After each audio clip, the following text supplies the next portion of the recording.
내가 너희에게 말하기를 그들을 무서워하지 말라 두려워하지 말라. 너희보다 먼저 가시는 너희의 하나님 여호와께서 애굽에서 너희를 위하여 너희 목전에서 모든 일을 행하신 것 같이 이제도 너희를 위하여 싸우실 것이며 광야에서도 너희가 당하였거니와 사람이 자기의 아들을 낳는 것 같이 너희의 하나님 여호와께서 너희가 걸어온 길에서 너희를 안으사 이 곳까지 이르게 하셨느니라 하나. 이 일에 너희가 너희의 하나님 여호와를 믿지 아니하였도다. 그는 너희보다 먼저 그 길을 가시며 장막 칠 곳을 찾으시고 밤에는 불로 낮에는 구름으로 너희가 갈 길을 지시하신 자이시니라. 성경을 보시면 가장 많이 나오는 말씀 중에 하나가 바로 두려워하지 말라라는 내용이라 할 수 있습니다. 그리고 이 두려워하지 말라라는 말씀은 오늘 본문이 기록된 신명기에 가장 많이 나옵니다. 오늘 본문은 29절에서 이렇게 시작합니다. 내가 너희에게 말하기를 그들을 무서워하지 말라, 두려워하지 말라. 그들을 무서워하지 말라, 두려워하지 말라. 이 말씀을 통해 우리는 지금 이스라엘 백성들이 무서워하고 두려워하고 있는 것을 알 수 있습니다. 왜 그들이 무서워하고 두려워한 것입니까? 본문 앞에 나오는 28절입니다. 그 백성은 우리보다 장대하며 그 성읍들은 크고 성곽은 하늘에 닿았으며 우리가 또 거기서 아낙 자손을 보았노라 하는도다 하기로 그 백성은 우리보다 장대하며. 그런데 민수기 13장을 보시면 보다 구체적으로 이렇게 보고하고 있는 것을 알 수 있습니다. 민수기 13장 33절입니다. 거기서 네피린 후손인 아낙 자손의 거인들을 보았나니 우리는 스스로 보기에도 메뚜기 같으니 그들이 보기에도 그와 같았을 것이니라. 우리는 스스로 보기에도 메뚜기 같으니 그들에 비해서 우리는 메뚜기같이 작고 보잘것없다라고 보고를 한 것입니다. 사람들도 크지만 그들이 살고 있는 성읍들도 커서 우리가 싸워서는 도저히 이길 수 없다라는 식으로 보고한 것입니다. 이러한 보고를 받은 이스라엘 백성들은 어떠한 반응을 보입니까? 신명기 21장 27절입니다. 장막 중에서 원망하여 이르기를 여호와께서 우리를 미워하심으로 아모리 족속의 손에 넘겨 멸하시려고 우리를 애굽 땅에서 인도하여 내셨도다. 원망하여 이르기를. 정탐꾼들의 보고를 받은 이스라엘 백성들은 원망했습니다. 어떻게 원망했습니까? 그 뒤를 보시면 하나님께서 우리를 미워하심으로 우리를 멸망시키기 위하여 애굽 나라에서 벗어나게 하셨다. 이런 식으로 원망했습니다. 왜 이들이 이런 식으로 원망을 한 것입니까? 그 배경을 보시면 무서움과 두려움이 생겼기 때문입니다. 그래서 원망하게 되었고 하나님이 하시는 일들을 부정적으로 모두 생각해 버린 것입니다. 이전에 이스라엘 백성들은 어떠했습니까? 하나님께서 하시는 일을 찬양했습니다. 근데 그들에게 무서움과 두려움이 생기게 되자 그 모든 일들을 부정적으로 생각해 버리게 된 것입니다. 자기들을 미워하고 그래서 자기들을 멸망시키기 위하여 애굽 나라에서 벗어나게 했다라고 말합니다. 하나님께서는 왜 정탐꾼들을 가나안 땅에 보내신 것입니까? 그 가나안 땅에 들어가야 할지 말아야 할지 결정하기 위해서 보낸 것 아닙니다. 그리고 그 정탐꾼들을 하여금 가나안 땅에 들어가서 견고한 성을 보게 하시고 거대하고 장대한 아낙 자손들을 보게 하신 것은 무서워하고 두려워하게 하기 위함도 아닙니다. 그것보다는 더욱더 하나님을 의지하기 위함에 있는 것입니다. 그런데 이스라엘 백성들은 무서워하고 두려워했습니다. 물론 우리 인간은 감정을 가진 존재이기 때문에 무서워하고 두려워할 수 있습니다. 우리가 두려움과 무서움이 없이 살아간다는 것은 불가능한 일입니다. 하지만 우리 믿는 성도들은 그럴 때마다 부정적인 생각보다는 하나님을 더욱 의지하고 하나님을 더욱 신뢰하며 살아야 한다는 교훈을 여기서 얻게 됩니다. 사실 우리가 무서워하고 두려워하는 것은 내가 만난 문제가 너무 크고 너무 장대하기 때문만은 아닙니다. 생각해보면 우리가 인생을 살아가다가 만나는 문제들은 다른 사람들도 다 만나고 경험한 문제들입니다. 그런데 어떤 사람들은 쉽게 그 문제를 벗어나고 극복하지만 또 어떤 사람은 그 문제에 갇혀서 평생 동안 살아가는 것을 우리는 볼 수 있습니다. 왜 이러한 차이가 생기는 것입니까? 그것은 보이는 문제만을 보고 보이는 현상만을 보고 생각하고 두려워하기 때문이라 할 수 있습니다. 보이는 문제만을 보고 고민하기 때문에 원망의 울타리에서 벗어나지 못하고 살아갑니다. 무서움과 두려움이 생기면 생길수록 하나님을 더욱 의지하고 신뢰하지 못하고 살아가기 때문에 평생 동안 원망하고 불평하며 살아가는 것입니다. 왜 하나님을 신뢰하지 못합니까? 한마디로 말하면 하나님이 어떠하신 분이신지 잘 모르기 때문에 그렇습니다. 그래서 모세는 지금 이스라엘 백성들에게 하나님이 어떠하신 분이신가를 가르쳐 주고 있습니다. 하나님은 어떠하신 분이십니까? 본문 30절입니다. 너희보다 먼저 가시는 너희 하나님 여호와께서 애굽에서 너희를 위하여 너희 목전에서 모든 일을 행하신 것 같이 이제도 너희를 위하여 싸우실 것이며 너희보다 먼저 가시는 너희의 하나님 여호와께서 하나님은 어떠하신 분이십니까? 먼저 가시는 분이십니다. 성경은 여러 군데에서 우리보다 먼저 가시는 하나님이심을 말씀하고 있습니다. 시편 68편 7절입니다. 하나님이여 주의 백성 앞에서 앞서 나가사 이스라엘 백성들이 광야에서 행진할 때에 하나님께서는 그들 앞에서 먼저 나가신 것입니다. 하나님은 선한 목자가 되십니다. 선한 목자는 양떼를 뒤에서 몰아붙이는 것이 아니라 양떼 앞에 서서 양떼들을 이끌어내십니다. 양떼들을 인도하십니다. 하나님께서는 양떼들인 우리 믿는 성도들을 뒤에서 몰아가시는 분이 아니라 앞장서서 우리를 인도하시는 분이십니다. 자, 여기에 한 가닥 줄이 있습니다. 이 줄을 하나님을 믿고 살아가는 우리 믿는 성도라고 생각해 보십시다. 그리고 이 줄을 잡은 손을 하나님이라고 여겨 보십시다. 하나님께서는 이렇게 먼저 가셔서 우리 믿는 성도들을 잡아당기시고 인도하십니다. 그런데 사탄은 그 반대로 일을 하지요. 앞서 가서 우리 믿는 성도들을 인도하는 것이 아니라 뒤에서 몰아붙입니다. 그러면 이 줄이 어떻게 되겠어요? 올바로 가게 되는 것이 아니라 이리저리 꼬이게 되는 것입니다. 그래서 사탄이 역사하는 곳에는 사람들이 조급함과 두려움 속에서 살아가는 것을 보게 됩니다.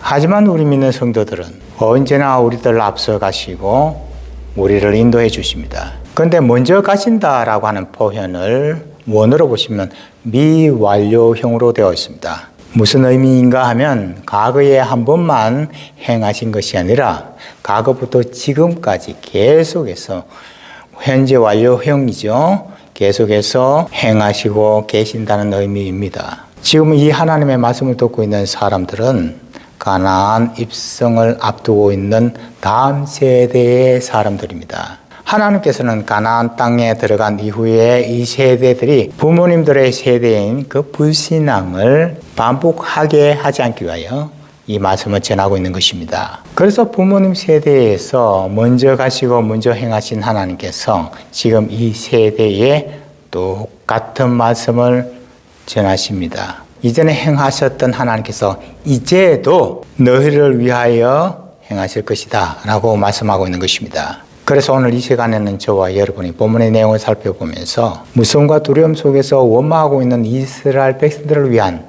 하나님의 해결책이 어떠한가 생각해보는 시간을 가지고자 합니다. 그래서 바라옵기는 저와 여러분, 우리도 앞이 보이지 않고 막막할 때, 두려운 마음이 생길 때, 그래서 원망하고자 하는 그러한 마음이 생길 때마다 하나님의 해결책을 생각하며 그 순간들을 극복해 나갈 수가 있게 되시길 주님의 이름으로 축복합니다.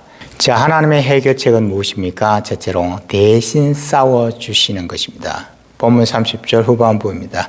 여호와께서 애굽에서 너희를 위하여 너희 목전에서 모든 일을 행하신 것 같이 이제도 너희를 위하여 싸우실 것이며 너희를 위하여 싸우실 것이며 430년 동안 애굽에서 종살이 하던 이스라엘 백성들이 어떻게 해서 출애굽하게 되었습니까? 이스라엘 백성들은 자신의 힘과 능력으로 애굽 나라 군대들과 싸워서 애굽 땅에서 벗어났습니까?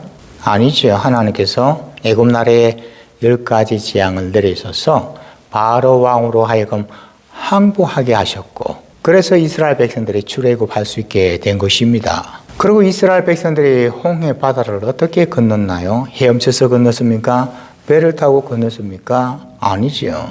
하나님께서 홍해 바다를 가르시고 이스라엘 백성들은 마치 마른 땅을 건너가듯이 걸어가듯이 건너가게 하신 것입니다. 그리고 뒤쫓아오던 애국 군사들을 물속으로 수장시켜 버리신 것입니다. 그리고 광야에서 아말렉 군사들을 만났을 때 전쟁이라고는 한 번도 해보지 않았던 이스라엘 백성들이 어떻게 그들을 이길 수가 있었습니까? 모세가 손을 들어 기도할 때 하나님께서 여호수아보다 앞서 나가서 싸워 주셨기 때문에 이길 수 있었던 것입니다. 이렇게 하나님께서 이스라엘 백성들보다 앞서 나가서 싸워 주셨기 때문에 이스라엘 백성들은 애굽에서 벗어날 수가 있게 되었고 홍해를 건널 수가 있게 되었습니다. 그리고 광야에서 아말렉 군사들과 싸워 이길 수가 있었던 것입니다. 그러니까 이스라엘 백성들은 자신들을 위하여 싸워 주시는 하나님을 경험했습니다. 이 하나님께서 모세를 통하여 이렇게 말씀하십니다. 이제도 너희를 위하여 싸우실 것이다. 무슨 말입니까? 내가 너희들을 애굽에서 인도하여 내었던 것으로 끝나지 아니하고 이제도 앞으로 계속해서 너희를 위하여 싸울 것이다 라는 의미가 있습니다. 그리고 하나님께서는 그 약속의 말씀을 지키십니다. 성경을 보시게 되면 모세가 죽고 난 이후에 여호수아가 이스라엘 백성들을 이끌고 요단강을 건너 가나안 땅에 들어가게 됩니다. 그리고 가나안 땅에서 만난 첫 번째 전쟁이 바로 여리고성 전투가 아닙니까? 여리고성은 난공불락의 성이었습니다. 고고학자들에 의하면 여리고성은 이중벽으로 되어 있다라고 합니다. 바깥에 있는 성벽의 높이가 7m인데 5m는 돌로 쌓고 2m는 벽돌로 진흙으로 쌓여져 있다고 합니다. 그리고 안쪽에 있는 벽은 7m보다 갑절이나 높은 14m의 성벽이었습니다. 그리고 바깥 벽과 안쪽 벽 사이의 그 기울기가 약 35도로 기울어져 있어서 접근하기가 굉장히 힘들게 되어 있는 여리고성의 구조이었다고 말합니다. 한마디로 말하면 난공불락의 여리고성이었습니다. 그런데 이 성이 어떻게 무너지게 되었습니까? 하나님이 싸워 주셨기 때문입니다. 하나님이 왜 싸워 주십니까? 이스라엘 백성들이 하나님의 말씀에 순종했기 때문입니다. 이스라엘 백성들은 하나님의 말씀에 순종해서 매일 성을 한 바퀴씩 돌고 마지막 날 7째 날에는 성 7바퀴를 돌고 함성을 크게 질렀습니다. 그때 하나님께서 이스라엘 백성들을 위하여 싸워주셨고 그러자 여리고성이 무너지게 된 것입니다. 이스라엘 백성들이 순종하며 살아갈 때에 하나님께서 싸워주신 것을 우리는 알 수 있습니다. 그때 싸우셨던 하나님께서 지금도 마찬가지로 저와 여러분 우리를 위하여 싸워주시지 않으시겠습니까? 우리가 하나님의 말씀에 순종하며 살아갈 때에 하나님께서는 이 영적인 전쟁에서 앞서 나가 싸워주십니다. 그래서 저와 여러분 나의 힘과 나의 능력으로는 도저히 승리할 수 없는 전쟁에도 승리하며 살아갈 수 있게 해 주십니다. 그러므로 저와 여러분 그 옛날 이스라엘 백성들을 위하여 싸워주신 하나님, 저와 여러분이 하나님의 말씀에 순종하며 살아갈 때 하나님께서 대신하여 싸워주시고 승리하게 해주심을 믿고 감사하며 살아가시기를 주님의 이름으로 축복합니다. 자, 두려움 속에 있는 이스라엘 백성들을 위하여 하나님께서 하신 해결책은 무엇입니까? 두 번째는 우리를 인도하시는 것입니다. 본문 33절입니다. 그는 너희보다 먼저 그 길을 가시며 장막질 곳을 찾으시고 밤에는 불로 낮에는 구름으로 너희가 갈 길을 지시하신 자이시니라. 장막칠 곳을 찾으시고 여러분 수백 명, 수천 명, 만 명, 2만 명이 거주할 장막을 찾는 것도 쉽지 않은데 그 당시 이스라엘 백성들은 약 200만 명 정도였습니다. 이렇게 많은 이스라엘 백성들을 위하여 장막 칠 곳을 찾고 머물 곳을 찾는다는 것은 인간의 힘으로는 불가능합니다. 장막 칠 곳은 하나님께서 먼저 가셔서 직접 준비해 주셔야만 가능한 일입니다. 하나님은 여호와 이레의 하나님이십니다. 미리 준비하시는 하나님이십니다. 이 하나님께서 어떻게 우리를 인도하여 주십니까? 밤에는 불기둥으로 낮에는 구름기둥으로 우리의 갈 길을 인도하십니다. 그러니까 그 당시 이스라엘 백성들은 낮에 구름만 보고 행진하면 되는 것입니다. 신앙생활이란 정말 단순해야 합니다. 분석하고 계산할 필요가 없습니다. 구름만 보고 가면 되죠. 가다가 구름이 멈추면 거기에 머물면 되는 것입니다. 그리고 구름이 다시 움직이기 시작하면 짐을 사가지고 움직이면 되죠. 그러면 목적지까지 무사히 갈 수 있습니다. 이렇게 신앙생활은 단순해야 합니다. 구름 기둥을 따라가고 불 기둥 주변에 머물고 휴식을 취하면 되는 것입니다. 오늘날 우리 믿는 성도들에게 있어서 구름 기둥과 불 기둥은 무엇입니까? 하나님의 말씀과 성령이라 할 수 있습니다. 하나님의 말씀과 성령이 구름 기둥과 불 기둥입니다. 그렇기 때문에 우리 믿는 성도들은 말씀을 따라가면 됩니다. 그리고 성령님의 인도하심에 순종해서 가기만 하면 약속에 관한 땅인 천국에 갈 수 있습니다. 근데 오늘날 많은 믿는 성도들이 구름 기둥과 불 기둥에 인도하심의 경험이 없이 신앙생활을 하고 있다는 것에 문제가 있습니다. 구름이 움직이기도 전에 자기가 먼저 움직이면서 신앙생활을 합니다. 때로는 구름 기둥이 오랫동안 한 자리에 머물 수 있는 것입니다. 한 달, 두 달이 아니라 1년, 2년, 5년이 될 수도 있습니다. 자, 그러니까 텐트를 치고 살아가는 그 환경이 얼마나 불편하겠습니까? 그래서 불편함과 답답함에 못 이겨서 구름이 머물고 있는데도 자기가 직접 길을 찾아 나서는 경우도 있습니다. 그래서 어느 날 하루는 조금 가보니까 여기보다는 더 좋아 보입니다. 그래서 조금씩 그곳으로 옮깁니다. 그러다가 조금 더 다른 곳으로 찾아가고, 그래서 점점 더 하나님의 인도하신 장소에서 벗어나게 되는 일이 생기게 되는 것입니다. 죄의 본성이 무엇입니까? 성경은 죄의 본성은 양이 목자의 음성을 듣지 않고 각기 제 길로 가는 것이다 라고 말씀을 합니다. 이사야 53장 6절입니다. 우리는 다 양 같아서 그릇 행하여 각기 제 길로 갔거늘 각기 제 길로 갔거늘 죄와 타락의 본질은요 각기 제 길로 가는 것이었습니다. 쉽게 말하면 자기가 원하는 대로 자기 마음대로 살아가는 것이 죄다라고 성경은 말씀합니다. 내 마음대로 하는 것이 죄의 본질입니다. 그러므로 저와 여러분 우리가 살아가다가 좀 고문답답하고 갑갑하고 불편한 것이 있다 할지라도 말씀을 따라 살아가야 합니다. 부담스러움이 있고 건태로움이 있어도 성령의 인도하심을 따라 살아가야 합니다. 그것이 가장 안전하고 지혜로운 방법입니다. 그렇게 살아가야만 영적인 가나안 땅 천국에 도달할 수 있습니다. 그런데 여기서 우리가 알아야 할 것은 우리가 하나님의 인도하심을 받기를 원하는 마음보다는 하나님께서 우리들을 인도해 주시기를 더 원하신다는 사실을 알아야 합니다. 그래서 하나님께서는 우리들보다 먼저 가시는 것입니다. 생각해 보십시오. 하나님께서는 우리보다 먼저 가시지 않아도 얼마든지 우리를 인도하실 수 있습니다. 내비게이션에 나오는 목소리처럼 우리가 가야 할 길을 말로만 지시해도 됩니다. 오른쪽으로 도십시오. 왼쪽으로 가십시오. 10마일 정도 계속해서 직진하십시오. 이렇게 말로 해도 우리는 알아듣고 갑니다. 근데 하나님께서는 직접 먼저 앞서 행하시고 먼저 가십니다.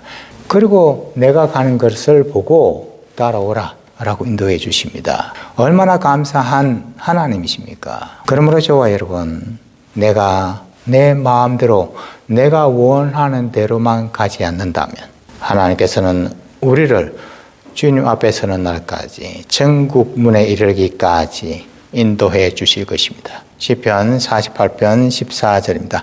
이 하나님은 영원히 우리 하나님이시니 그가 우리를 죽을 때까지 인도하시리로다. 우리를 죽을 때까지 인도하시리로다. 그러니까 저와 여러분 우리가 남은 생애 동안 해야 할 일은 인도하시는 주님을 따라가는 일입니다. 그러므로 바라옵기는 우리보다 앞서 가시는 하나님을 주님을 바라보면서 따라가시는 저와 여러분이 되시길 주님의 이름으로 축복합니다. 자, 하나님의 해결책은 무엇입니까? 마지막 세 번째로 우리를 안아주십니다. 본문 31절입니다. 사람이 자기의 아들을 안는 것 같이 너희의 하나님 여호와께서 너희가 걸어온 길에서 너희를 안으사 이곳까지 이르게 하셨느니라. 사람이 자기의 아들을 안는 것 같이 너희를 안으사 이곳까지 이르게 하셨느니라. 자, 부모님이 자기의 자녀들을 안는 것 같이 하나님께서는 우리를 안아주시고 광야와 같은 이 세상을 살아가게 하십니다. 사실 광야는 하나님의 안아주심이 없이 우리 인간 혼자서는 걸을 수 없고 살아갈 수 없는 곳입니다. 우리가 이 광야 같은 세상을 살아갈 때 하나님 뒤따라가기 힘들고 벅찬 순간을 만날 때마다 하나님께서는 나를 안으시고 동행하여 주십니다. 그러니까 하나님께서는 먼저가 계시면서도 그와 동시에 우리를 안으시고 동행하실 수 있으신 분이십니다. 그래서 전능하신 하나님이 되십니다. 우리에게는 하나님의 안아주심이 필요합니다. 어린아이를 한번 생각해 보십시오. 어린아이가 부모님의 손을 잡고 가다가 피곤하면 부모님의 품에 안겨서 부모님과 같이 동행하지 않습니까? 저와 여러분, 우리도 이 어린아이와 같은 믿음을 가지고 살아가는 것이 참 중요합니다. 그래야만 하나님의 품에 안겨서 천국에까지 도달할 수 있게 되는 것입니다. 그런데 하나님께서는 언제까지 우리를 품에 안으십니까? 너희를 안으사 이곳까지 이르게 하셨느니라. 이곳까지, 본문에서 말씀하고 있는 이곳은 가나안 땅이 바로 눈앞에 보이는 모압 평지입니다. 지금 요단강이 앞에 가로막고 있는 모압 평지입니다.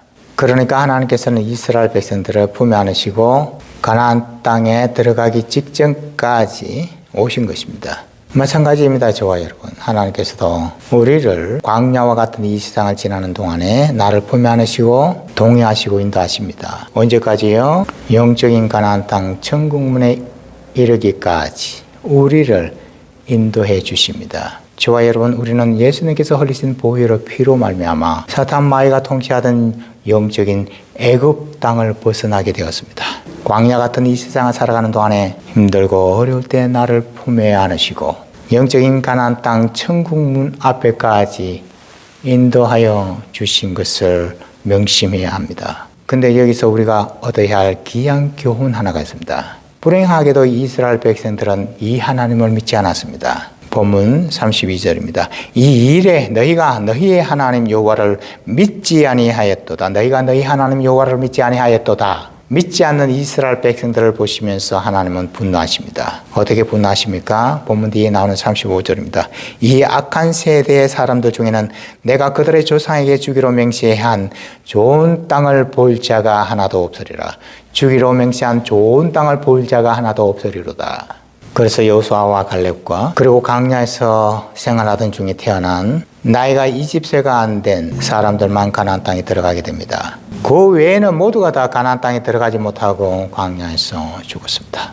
출애굽한 이스라엘 백성들이 왜 가나안 땅을 눈앞에 두고 광야에서 죽어야만 했습니까? 그 이유는 단 한 가지입니다. 하나님을 믿지 않았기 때문입니다.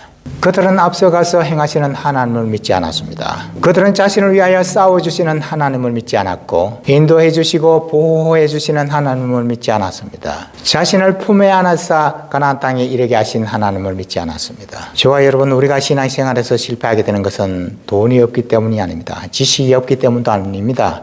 힘과 능력이 없기 때문도 아닙니다. 신앙생활에 실패하는 이유는 단 한 가지, 하나님을 믿는 믿음이 없기 때문입니다. 하나님을 신뢰하지 못하기 때문에 그렇습니다. 하나님께서 앞서 행하시고 싸워주시고 품에 안으시고 인도하시고 한다 할지라도 믿지 않으면 아무 소용이 없는 것입니다. 우리가 하나님에 대해서 지식으로 많이 알고 있다 할지라도 지금 나와 동행하시는 하나님을 믿지 않는다면 그 하나님은 나의 하나님이 아닙니다. 그러니까 믿음이 있는가 없는가 하는 것은 행동을 통해서만 알 수 있습니다. 분별할 수 있습니다. 여러분, 믿음이라는 것은 기적을 보는 것이 있는 것이 아닙니다. 기적은 안 믿는 사람도 다 봅니다. 그리고 놀랍니다. 믿음이라는 것은 기적을 베푸신 하나님을 보는 것입니다. 기적을 베푸신 분의 의도를 보는 것입니다. 그것이 믿음입니다. 그리고 그 분을, 그 하나님을 마음에 새기고 기억하는 것이었습니다. 그러나 이스라엘 백성들은 기적을 베푸신 그 하나님의 성품을, 그 마음을 기억하지 않고 잊어버렸던 것입니다. 오늘날 하나님께서 우리를 위하여 기적을 베푸신 가장 큰 기적 중의 기적은 무엇입니까? 예수님을 이 땅에 보내신 것 아닙니까? 예수님께서 십자가를 지시고 죽으심으로 저와 여러분, 우리가 그 사실을 믿음으로 영적인 가나안 땅인 천국의 길로 들어가게 된 것입니다. 그러므로 저와 여러분, 바라옵기는 나를 위하여 싸우시는 하나님, 나의 길을 예비해 놓으시고 인도해 주시는 하나님, 나를 품에 안으시고 천국에까지 함께 동행하시는 하나님, 이 하나님께서 가장 귀한 선물인 예수님을 이 땅에 보내주심을 우리가 믿으며 감사하며 살아갈 수가 있게 되시길 주님의 이름으로 축복합니다. 기도하시겠습니다. 아버지 하나님, 오늘 본문의 말씀을 통하여 저희들보다 먼저 가시는 하나님심을 깨닫게 되었습니다. 저희를 대신하여 싸워주시는 하나님심을 깨닫게 되었습니다. 구름 기둥과 불 기둥으로 인도하시고 보호하신 하나님, 저희들을 말씀과 성령으로 인도하시고 보호해 주심도 깨닫게 되었습니다. 광야와 같은 인생을 살아가는 동안에 하나님이 안아주셔서 천국에까지 이르게 해주심도 깨닫게 되었습니다. 바라옵기는 신실하신 하나님만을 믿으며 하나님께서 이 땅에 보내주신 예수님만을 믿으며 살아가게 하여 주시옵소서. 감사하며 예수님의 이름으로 기도합니다.